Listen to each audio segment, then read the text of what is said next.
우리 나누어드린 우리 서머라이즈된 그 설교 서머라이즈된 것을 보게 되면 페이퍼에 지도가 나와 있습니다. 지도 한번 보시면 바울과 전도팀은 first mover로서 오늘 본문 13절에 있는 것처럼 바보에서 배를 타고 밤빌리아로 이제 배를 타고 북쪽으로 올라가게 됩니다.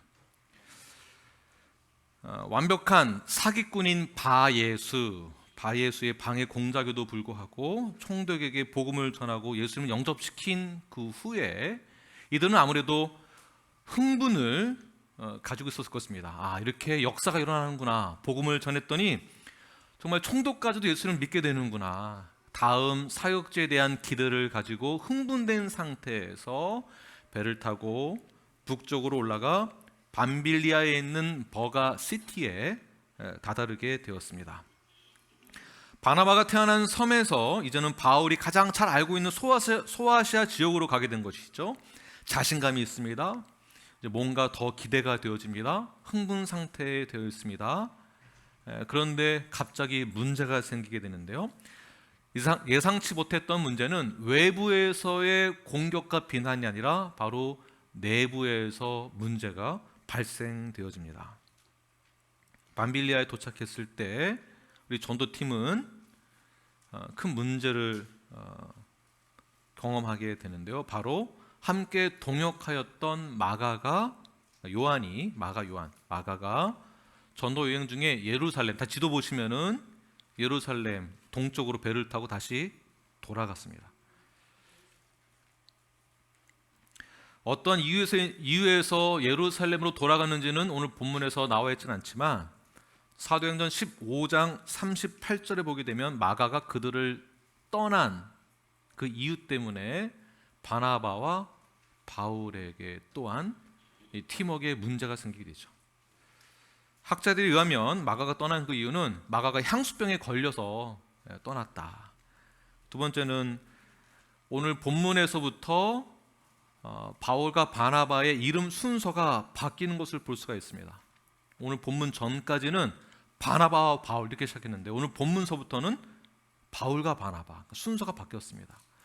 마가가 보았을 때 리더십의 주도권이 생질이었던 삼촌이었던 바나바보다 바울이 먼저 주도권을 잡게 되자 여기 불만을 품고 떠나게 됐다라는 학자의 주장이 있고요. 또 다른 주장은 바울이 가지고 있었던 어떤 질병, 향토병 때문에 그것을 본 마가가 두려워서 자신도 질병에 걸릴까 두려워 고향으로 도망갔다. 또 네 번째는 바울이 가는 곳마다 유대교 회당에 들렸습니다. 유대교 회당에 있었던 유대인들의 보수파 유대인들의 그러한 설득에 마가가 넘어가서 이방인에게 복음을 전하는 것에 대한 불만을 품고 떠나게 됐다라는 주장이 있고요. 또 다른 다섯 번째 주장은 밤빌리아는 산맥이 있습니다. 그 산맥이 산세가 아주 깊기 때문에 강도와 산적이 많아서 어떠한 그 위험을 느끼고 떠나게 됐다라는 기타 등등의 그러한 마가가 떠난 그 이유를 설명하고 있습니다. 어떤 것인지는 자세히 모르지만 마가는 아무래도 육체적인 고통, 정신적인 고통, 여러 가지 부담감을 갖고 그는 사역팀을 떠나 고향으로 돌아갔다는 것은 사실입니다. 이 문제로 팀워크에 금이 가게 되고요. 마가가 중도 하차한 사건으로 인해서 바나바와 바울은 서로 나중에 갈라서게 되죠. 이 사건을 보아 우리 뉴라이프 교회에도 몇 가지 적용해 볼 것이 있습니다. 우리가 사역을 하면서 겪는 여러 가지 문제들이 있습니다. 그때 겪는 문제들, 그래서 포기하고 싶은 그런 마음들, 언제 이러한 마음이 들까요? 첫 번째는 관계에 갈등이 생겼을 때 나 이제 그만하고 싶다, 떠나고 싶다라는 생각이 들게 되죠. 관계 가운데에서 형제 자매와의 갈등 또는 형제와 형제, 자매와 자매 또는 부부와의 갈등, 여러 갈등의 문제로 관계를 포기하고 떠나는 경우들이 종종 있습니다. 마음에 안 드는 사람을, 갈등을 겪고 있는 사람을 보게 되면 보통 시기, 질투들이 많이 발생되어지고요. 더 나아가서 미운 마음이 들죠. 그 사람의 목소리도 듣고 싶지가 않아요. 얼마나 미운지 얼굴도 보고 싶지가 않아요. 그래서 이 사람이 이쪽으로 가면 나는 저기로 가고, 이 사람이 여기 앉으면 나는 저쪽에 앉고, 얼굴도 보고 싶지 않고 목소리도 듣고 싶지 않는 그러한 갈등으로 인하여서 관계를 포기하고 교회를 떠나는 그런 일들이 생기기도 합니다. 두 번째는 사역 가운데 봉사할 때에 겪는 갈등이 있습니다. 우리가 하나님의 일을 할 때 여러 가지 난간에 부딪힐 수가 있죠. 어떤 담당자, 사역을 하고 있는 담당자나 리더가 잘못 판단하여서 실수할 수도 있습니다. 그 실수, 아주 작은 실수로 인하여서 나중에 큰 문제를 보기도 하는데요. 예를 들면 점심 식사를 준비할 때 누구는 라면이 좋다, 누구는 라면이 싫다, 이 문제로 갈등을 겪을 수 있죠. 누구는 피자가 좋다, 누구는 피자가 싫다, 이 문제로 갈등 겪습니다. 갈등이 생기면 이거 누가 안건을 냈느냐, 누가 담당자냐, 누가 결정했느냐, 그 사람 나오라고 해라. 그러다 이 문제가 해결되지 않으면 갈등이 생겨서 포기하고 싶다, 교회를 떠나고 싶다라는 생각을 갖게 되죠. 오늘 점심 뭔 줄 아십니까? 피자입니다. 떠나지 마시고 갈등을 겪지 마시고 다 함께. 여기 박호경 자매님 계시나요? 여기 계시네. 점심 식사 발렌티어 이 명단을 적어서 하는 것도 쉽지가 않습니다. 나는 누구랑 하고 싶은데 왜 이 사람하고 했느냐라든지, 바꿔달라, 이렇게 해라, 저렇게 해라. 그 요청이 교정되어지지 않으면 미워하는 마음도 들고 자포자기하게 되고 교회를 떠나게 되는 그러한 경우도 생기게 됩니다. 열심히 일을 하는데, 열심히 봉사하는데 욕은 욕대로 먹고, 내가 하지 않은 것도 내가 욕을 먹어야 될 상황이 생기기도 하고요. 내가 하지 않은 것도 내가 한 것처럼 될 때가 있습니다. 그러한 오해를 받으면 솔직히 떠나고 싶죠. 내가 이런 대우받으려고 여기 나와 있나.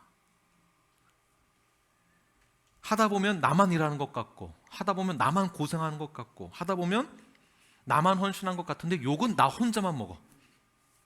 더 이상 이 사역 못 해먹겠다. 사역을 안 하는, 봉사를 안 해도 되는 큰 교회로 가야 되겠다. 편안하게 신앙생활하고 싶다. 그래서 마지막 선택, 그냥 온라인으로 예배 드리겠다. 여기까지 가게 되는 것이죠. 세 번째, 어떤 갈등이 있을까요? 우리 신앙생활에 갈등이 있습니다. 예수님을 믿고 제자훈련도 받고 신앙생활하면서 기도도 하고 예배도 드리고, 근데 교회에서의 신앙생활이 또는 그 너머에 우리 세상 속에서 모든 신앙생활, 우리의 믿는 자들은 저희들의 삶이 전부 다 신앙생활이죠. 신앙생활을 할 때 우리는 언제 실족당하는가, 누구로 가장 큰 실족을 당하는가, 담임 목사로부터 실족당하는 경우가 상당히 많습니다. 목사의 문제, 또는 리더의 문제, 또는 우리 형제 자매들 사이에서의 문제. 다시는 교회 오지 말아야지. 하여튼 누구 목사 때문에, 하여튼 누구 때문에, 교회에서 이렇게 결정한 것 때문에 난 그 결정에 동의 못하겠어. 다시는 내가 교회 안 나온다. 이러한 갈등으로 마가처럼 떠나는 경우들이 있습니다. 얼마 전에 제가 레스토랑에서 웨이트리스 한 분을 만나는데 잠깐 대화할 수 있는 몇십 초간의 시간이 있었습니다. 얘기를 하다 보니까 팬데믹 이후부터 교회를 나가지 않았다라는 거예요. 그래서 교회 나가시죠. 이제 팬데믹 다 끝났는데 교회 다시 가셔야죠. 신앙생활 잘 하셔야죠. 했더니 뭐라고 말씀하시는가? 인상을 확 찌면서 아우, 그동안 교회 다닌 게 너무 힘들었어요.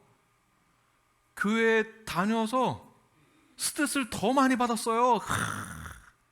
갑자기 이러다가 환한 미소를 띠시면서, 그런데 팬데믹 이후로 교회를 안 나가니까 얼마나 마음이 편안한지 몰라요.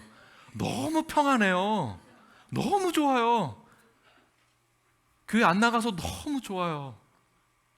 그분은 웃으면서 말씀하시지만 저는 그분을 보고 너무나 마음이 괴로웠습니다. 얼마나 교회에서 상처와 어려움과 실족을 받았으면 그렇게 환한 미소로 교회 안 나가서 너무 평안하다고. 정말 신앙생활이 무엇일까? 목사의 자리, 성도의 자리, 교회란 무엇인가? 목회란 무엇인가? 엄청 고민하게 됐습니다. 아마 이분은 처음에 신앙생활 했을 때, 예수님 영접했을 때 기쁨이 있었을 거예요. 그 죄사함 받은 것에 대한 기쁨, 영생을 얻은 것에 대한 기쁨, 성도와 함께 한 몸이 되었던 그 기쁨, 신랑 되신 예수 그리스도의 신부가 되어진 그 기쁨과 평화와 안식이 있었을 것이에요.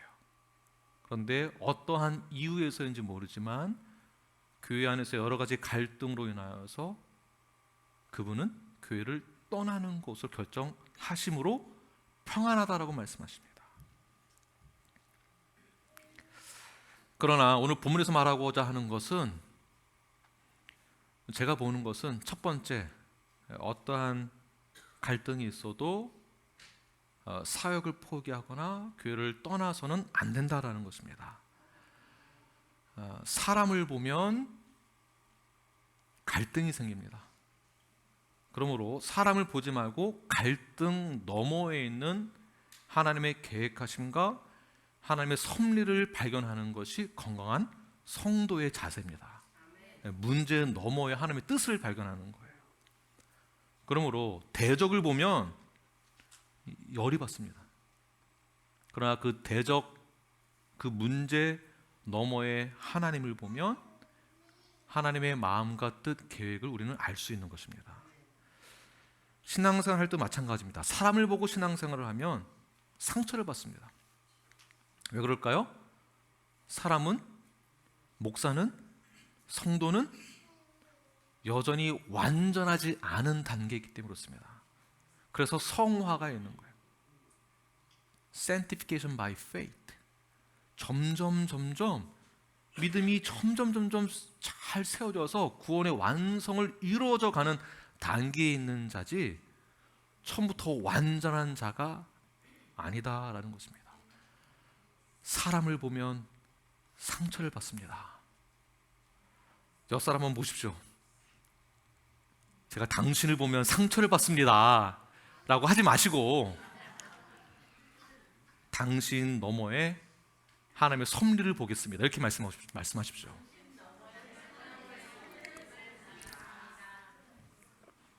네, 김한군 목사 보면 완전하지가 않아요.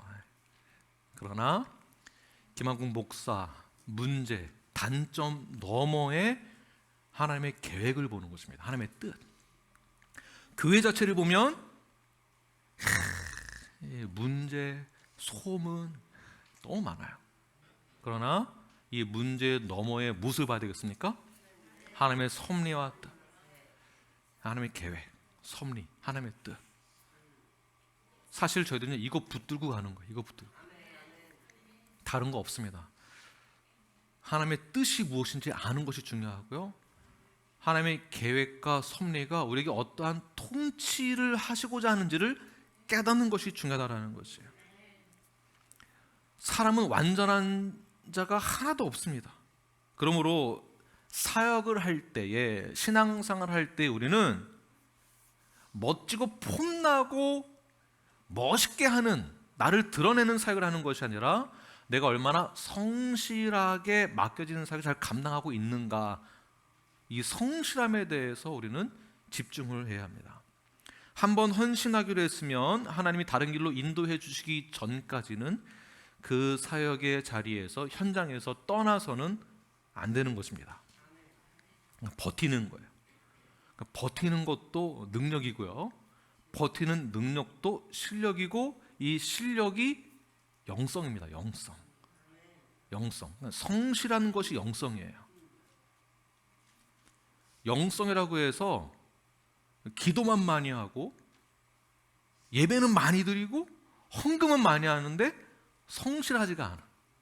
계속 이랬다 저랬다 갔다 들어왔다 나갔다 들어왔다, 했다 안 했다, 계속. 성실한 게 왜 능력이고 실력이냐 하면, 아무도 알아주지 않아도 그 자리를 지키는 것, 내가 오해를 받아도 그 자리를 지키는 것, 나의 진가가 제대로 나타나지 않는다 할지라도 그 자리를 지키는 것, 이 성실함과 인내와 끈기가 그 사람의 모든 것을 대변해 줍니다. 모든 것을. 기도의 자리를 지킨다라는 것 쉬운 게 아닙니다.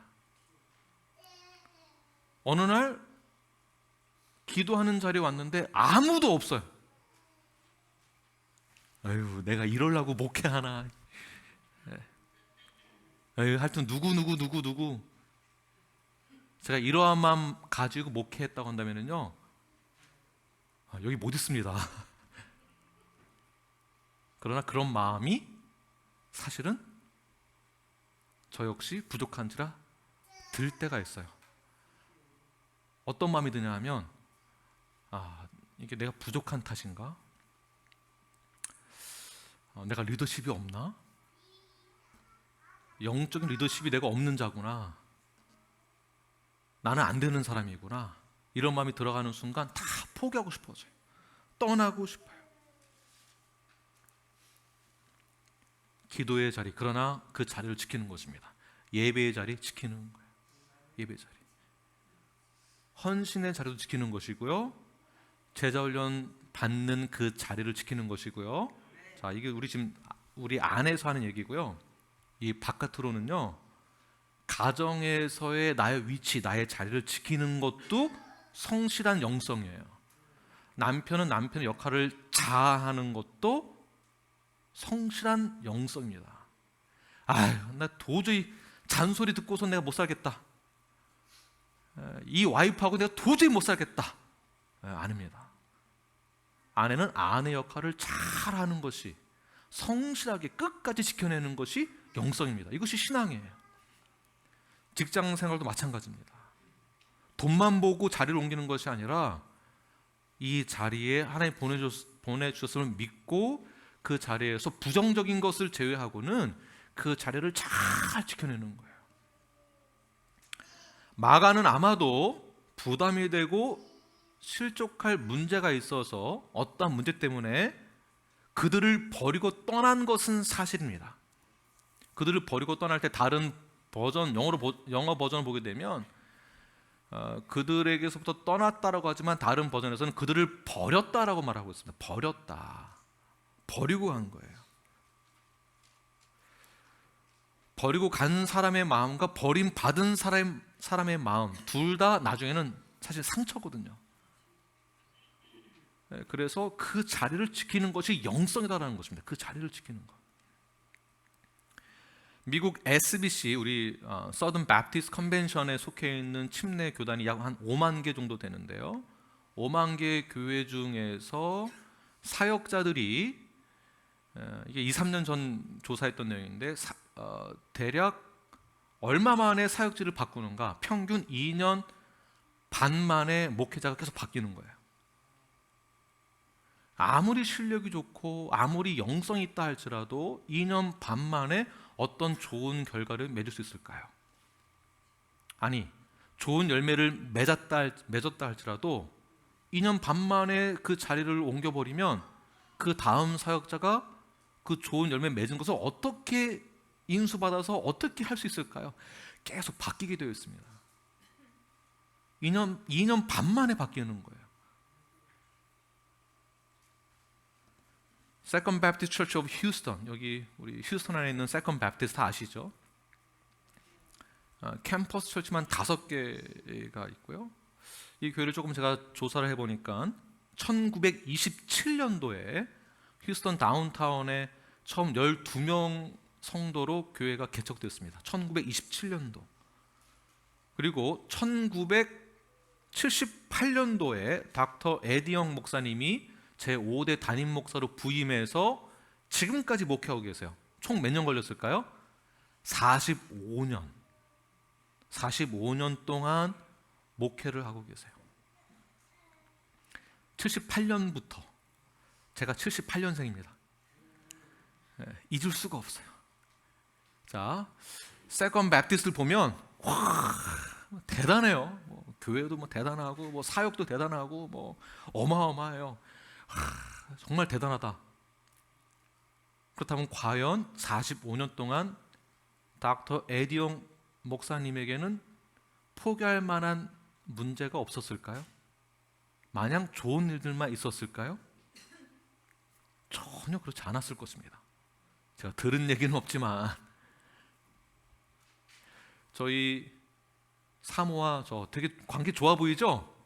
한 번도 안 싸웠을 것 같죠? 내라고 해주세요. 네. 문제가 없었을까요? 포기할 만한 문제는 없었을까요? 네, 없었는데 그래도 사건 사고가 다 있었다라는 것입니다. 저도 이 자리를 지금 12년 동안 지키고 있는데 12년 동안 사건 사고가 없었는가? 포기할 만한 문제는 없었는가? 그만두고 싶은 생각은 없었을까? 솔직히 없었을까요? 포기하고 싶은 마음, 떠나고 싶은 마음 없었을까요? 있었죠. 네, 이렇게 말씀하시는데요. 우리 심지한 목사님이 워싱턴에 있는 타코마 제일침례교회 방문한 그 교회도 1975년도에 세워진 교회입니다. 팬데믹 전까지는 약 한 1000명 정도 성장하였고요. 팬데믹 이후에 지금 현재 약 한 400여 명 정도 참석한다고 합니다. 400명 중에 65세 이상이 전 400명 전체 교인 중에 68%래요. SBC 안에서의 고령화되는 그 수치의 기준이 65세 이상 33%가 되면 고령화되는 교회라고 보거든요. 근데 그 교회는 68%예요. 심각하죠. 그런데 가만히 보니까 68% 되는 어른들, 시니어들을 보니까 그 교회를요 30년, 40년 지켰어요. 30년, 40년 동안 그 한 자리를 지키면서 수많은 문제가 있음에도 불구하고 기도하면서 그 자리를 지킨 거예요. 30년, 40년 동안 그 자리를 지키는 것도 그들이 힘이 없어 보이고 나이가 들어서 도움이 안 될 것 같고 힘이 없어 보이지만 그 자리를 지키는 것만으로도 기둥의 역할을 하는 것입니다. 기둥의 역할. 오늘 우리 성도분 중에 이제 몇몇 분들이 저에게 목사님 저는 이제 나이도 들었고 뭐도 안 되고 뭐도 못하고 저는 소용도 없고 도움도 안 되고 저는 안 돼요. 안 된다고 하지 마세요. 더 대범하게 포기하는 말씀하지 마시고 그 자리를 지키시는 거예요. 제가 말씀드리는 것은 기둥의 역할을 하시라고. 이 자리를 지키는 것만으로도 최고로 잘하시는 거예요. 최고로. 그러한 뜻에서 우리 시니어분들을 위해서 우리 큰 박수, 격려 박수 한번 드리겠습니다. 네, 감사합니다. 뉴라이프 교회 하면 무엇이 떠오르십니까? 건강한 교회. 네. 아멘이죠. 맞습니다. 또는 문제가 많은 교회, 또는 소문이 많은 교회로 인하여서 낙심하고 좌절하고 절망, 불편한 마음, 포기하고 싶은 마음이 들 때가 있으십니까? 일어나서 갈등이 있으십니까? 이때 우리는 어떻게 해야 할까요? 마가처럼 그들을 버리고 떠나는 일은 없어야 하는 것입니다. 그러니까 포기하면 안 되는 것이에요. 왜 포기하면 안 되는가? 우리는 이미 예수 그리스도의 보혈의 능력을 힘입어서 뉴라이프 교회라는 머리가 되신 예수 그리스도의 몸, 지체가 되었기 때문에 그렇습니다. 이것을 믿는 자들의 신앙 고백으로 인해서 우리는 이미 하나가 되었기 때문에 이러한 하나가 된 교회 공동체를 그래서 운명 공동체라고 보는 것이에요. 운명 공동체. 뗄래야 뗄 수 없는 관계, 떨어질래야 떨어질 수 없는 관계가 되었습니다. 그러므로 포기하지 말고 인내해야 하는 것입니다. 만약 전쟁터에서 다 최전방에서 방어 전선을 끼고 방어하고 있는데 한 사람이 떠나서 구멍이 생기면 작은 구멍이 나중에는 큰 문제가 생기는 것입니다. 영적 전쟁 가운데에서 그 최전방에 있는 목사가 포기하고 떠난다. 우리 뉴라이프 교회 23년의 역사가 어떻게 되겠습니까? 그러므로 우리는 견디고 오래 참고 버텨야 하는 것입니다. 버티는 거예요. 골로새서 1장 11절 말씀을 함께 읽겠습니다. 시작. 그의 영광의 힘을 따라 모든 능력으로 능하게 하시며 기쁨으로 모든 견딤과 오래 참음에 이르게 하시고, 여기 보시면 견디다, 그 다음에 오래 참다가 나오죠. 바울이 골로새 지역에 있는 교회들에게 권면하는 게 무엇이죠? 견디고 오래 참아라. 견디고 오래 참아라. 성경에서 견디다라는 단어라면 무엇에 의해서 견디는 거냐면 교회의 외부의 공격이에요. 그러니까 바깥에서 오는 공격들에게 있어서는 견디는 거고요. 오래 참는다라는 뜻은 내부에서의 문제 가운데에서 겪는 일을 오래 참는다라고 쓰는 것입니다. 다시 말해서 교회도 외부의 공격도 있고 내부 안에서의 문제가 있다는 것을 말하고 있는 것입니다. 그때마다 어떻게 하라고요? 견디고 오래 참는다. 옆 사람에게 말씀하십시오. 견디고 오래 참으십시오.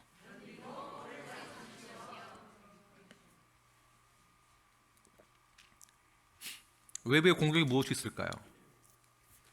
교회만 공격당하는 것이 아니라 외부의 어떤 문제들이 나에게 신앙생활을 도저히 못하게 만드는 여러 가지, 회사에서나 친구들의 관계에 있어서나 기타 등등 사회적으로나 국가적으로 겪는 여러 가지 신앙생활을 방해하는 요소들이 있을 수 있습니다. 그때는 견디는 거예요. 다 굳은 심지를 가지고 다 견디는 것입니다.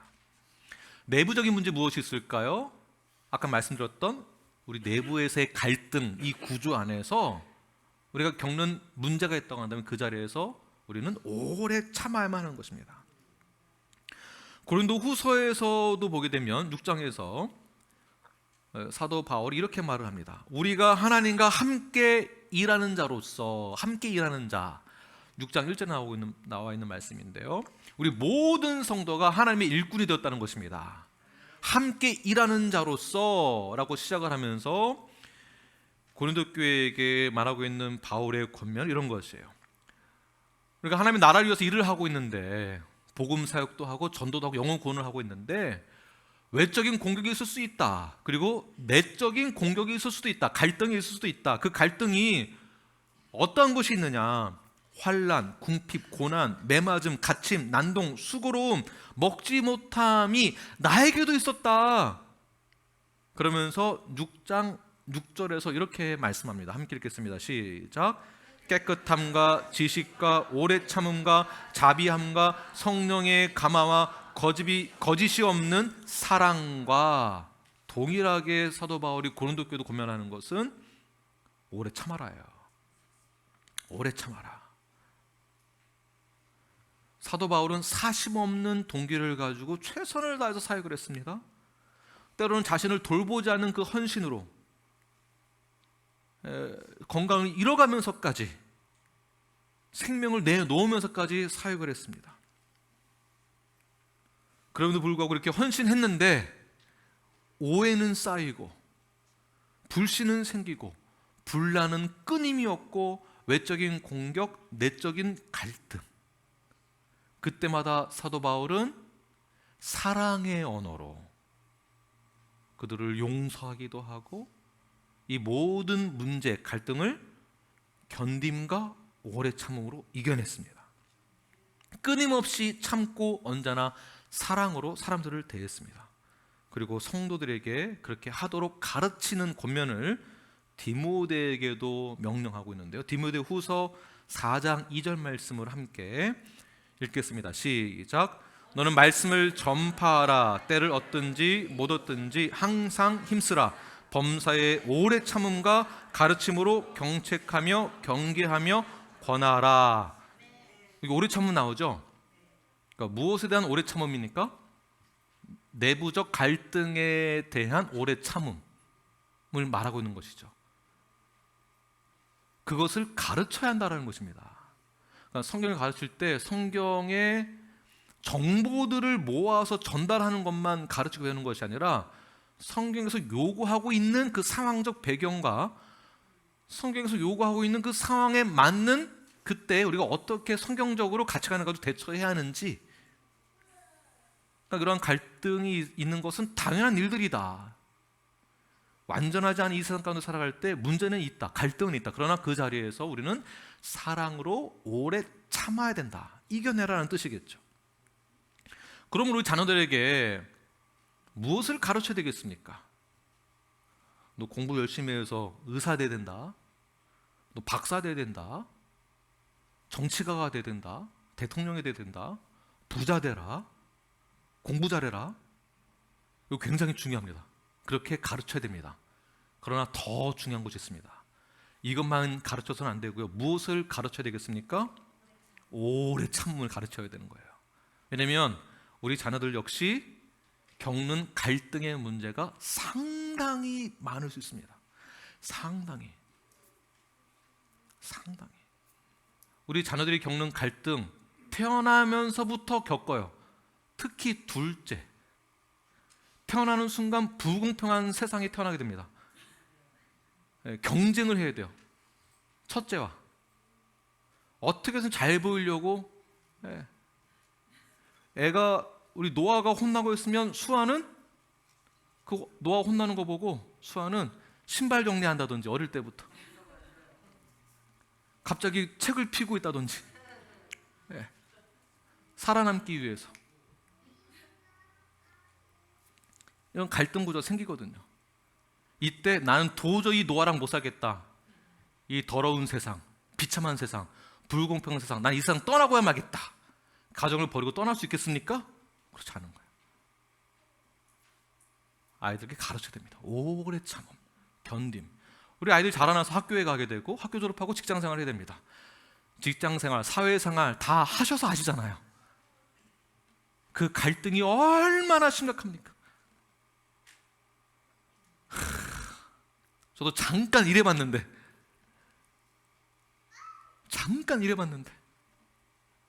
여러분들 존경스럽습니다.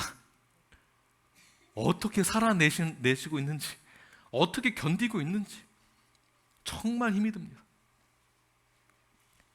저도 뉴욕에서 택시 운전을 한번 해봤습니다. 밤에는 보통 운전할 때 술 취하신 손님을 태워서 가는 거더라고요. 2번이나 막 해가지고 차가 그냥. 어떤 술 취하신 분들은 얼마나 취했는지 저를 뒤에서 발로 차고 때리고. 이거 어떻게 될까? 제가 그때 29살이었거든요 30살. 제가 힘이 아주 좋을 때 이거 어떻게 되는 건가? 저만 이런 문제 생겼을까요? 여러분들은 더 많은 문제에 부딪혔을 것 같아요. 이때 우리는 어떻게 해야 될까요? 오래 참고 견디는 것, 이것을 우리는 아이들에게 가르쳐야 합니다. 오래 참지 못하고 견디지 못함으로 인하여서 나중에 찾게 되는 것은 그 자리를 회피하거나 떠나거나 스트레스 받기 싫어서 포기하는 일들이 많아지게 되죠. 학교를 잘 졸업하고도 적응하지 못함으로 인하여서 어려움에 의하여서 포기하는 경우가 많이 있습니다. 가정을 포기하거나 관계를 포기하거나 사회생활을 포기하거나 극단적으로는 인생을 포기할 때도 옵니다. 그만큼 이 세상을 신앙을 가지고 살아가는 것이 어렵다는 것을 말하고 있는 것이겠죠. 그러므로 우리는 인내하고 참아야 하며 견뎌야 하고 더 나아가서 그 일들을 성실하게 감당하는 것, 이것이 영성이고 실력이다라는 것입니다. 그러므로 교회에서 사역을 하고 헌신을 하고 또한 가정에서 직장생활을 해서 살아갈 때에 힘들고 상처받고 힘든 일들이 있다 할지라도 여러분, 충분히 우리는 서로가 서로를 격려할 수 있는 그런 경험을 충분히 하신 분들이 주변에 많이 있습니다. 이미 인생을 살아본 경험을 해본 분들이 많이 계시잖아요. 그분들에게 찾아가서 자문을 구하기도 하시고 그리고 기도 요청을 하십시오. 마가가 그들을 버리고 떠났을 때 마가는 힘들어서 떠났지만 떠난 그 마가 자신도 자신이 포기했다라는 그 생각에 엄청 힘들었을 거예요. 내가 이것밖에 안 되나? 마가의 다락방, 베드로가 옥에 나와서 모였던 장소, 예루살렘 교회 성도들이 기도하는 장소, 모였던 장소, 그런 대표적인 곳이 바로 마가의 집입니다. 마가는 보수적인 유대교 교육을 받으면서 자랐고요. 그러면서 성경에 대한 이해가 많았고, 그리고 성령 강림 사건 때 그 자리에 있었던 120문도 중에 한 사람입니다. 예수 그리스도를 구주 영접한 사람이에요. 그는 열정이 있었고 그는 예수 그리스도에 대한 사랑과 관심과 사명을 가진 사람이에요. 내가 하겠노라, 난 할 수 있겠노라. 근데 그가 어떠한 이유에서인지 상처 또는 어떠한 문제로 인해서 포기를 하고 돌아가는 그 자신의 상태를 봤을 때 그는 절대 아우 살았다, 아우 다행이다, 아우 기쁘다라고 말하지 않았을 것입니다. 포기한 자신을 보고 괴로워했을 거예요. 예수님을 3번 부인한 누구죠? 베드로. 베드로 역시 나는 예수 그리스도의 오른팔이 되겠노라. 끝까지 예수님과 함께 하리라. 어떤 공격이 와도 어떤 문제가 있어도, 그러나 모든 공격은 사실은 예수님께서 다 앞에서 막아주셨죠. 베드로가 직접 당한 고난은 없었습니다. 그런데 예수님이 십자가에 못 박혀 죽으시는 장면을 목격하고 모든 공격이 자신에게 돌아오자 어떻게 했습니까? 그는 부인하게 됩니다. 그것도 3번이나. 마태복음 26장 75절 말씀 함께 읽겠습니다. 시작. 이에 베드로가 예수의 말씀에 닭 울기 전에 내가 3번 나를 부인하리라 하심이 생각나서 밖에 나가서 심히 통곡하고. 이게 어떤 상황일까요? 나는 절대 그러지 않을 거야, 난 끝까지 갈 거야. 우리 모두가 다 그렇습니다. 저 역시 그렇습니다. 난 포기하지 않을 거야. 난 사명자인데, 나 목사인데, 내가 그래도 이 정도는 되는데 라고 하지만 사실 어려운 상황을 만나면 누구나 포기하고 싶은 마음이 든다라는 거예요. 베드로 역시 자신이 그러지 않을 거라 생각했지만 마지막 닭이 울었을 때에 자신을 돌아보게 되죠. 내가 이런 사람이었나? 내가 이렇게 연약했나? 무기력한 자기 자신의 실체를 보게 됩니다. 그래서 통곡했던 것이에요. 누가복음에서는 3번째 부인할 때에 예수님과 눈이 마주칩니다. 그때 예수님 눈빛이 어떤 눈빛이었을까요? 너 그럴 줄 알았다, 너. 어이구, 너 내가 말했지? 봐, 그대로 됐지? 에이구, 너 나가 죽어라. 에이구, 그럴 줄 알았어. 넌 나가는 게 나아. 너는 그런 인간이야. 라고 생각하시면서 눈빛을 보여줬을까요? 아니죠. 이미 예수님을 알고 계셨어요.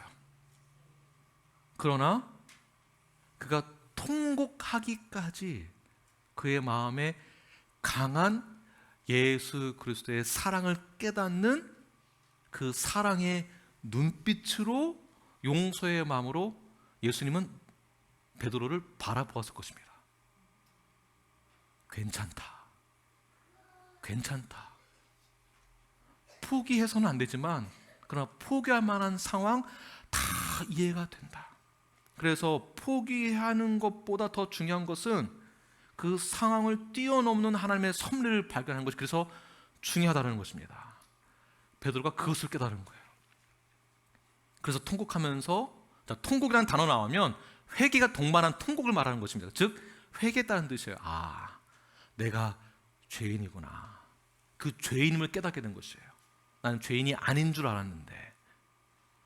그리고 나서 그가 언제 다시 원래의 자리, 원래 있어야 될 자리, 언제 그가 돌아왔을까요? 예수님이 죽으시고 3일 만에 부활하신 그 사건을 목격했을 때, 예수님의 부활을 보았을 때 그가 다시 한번 사명을 갖게 됩니다. 베드로예요. 그 이후에 내가 만난 부활의 예수 그리스도를 증거합니다. 역사가 일어나죠. 사명을 답니다. 그 이후부터는 베드로는 포기하지 않았습니다. 그 베드로가 마가를 만난 거예요. 마가를 보니까 마가가 시리에 빠져 있어요. 그렇게 열정이 있었던 청년 마가가 부족한 자신을 발견하고, 연약한 자신을 발견하고 자포자기하고 있었던 그 마가를 베드로가 품어줍니다. 괜찮아. 나도 그랬었어.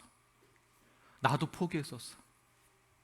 그러나 부활의 주를 만나고 내가 사명을 다시 갖게 됐어. 결국 베드로는 마가를 뭐라고 부르는가? 영적인 아들이라고 부릅니다. 아들. 눈물 젖은 빵, 누가 할 수 있나요? 눈물 젖은 빵을 먹어본, 이 맞나요, 이 표현이? 예. 눈물 젖은 빵을 먹어본 사람이 아는 거예요.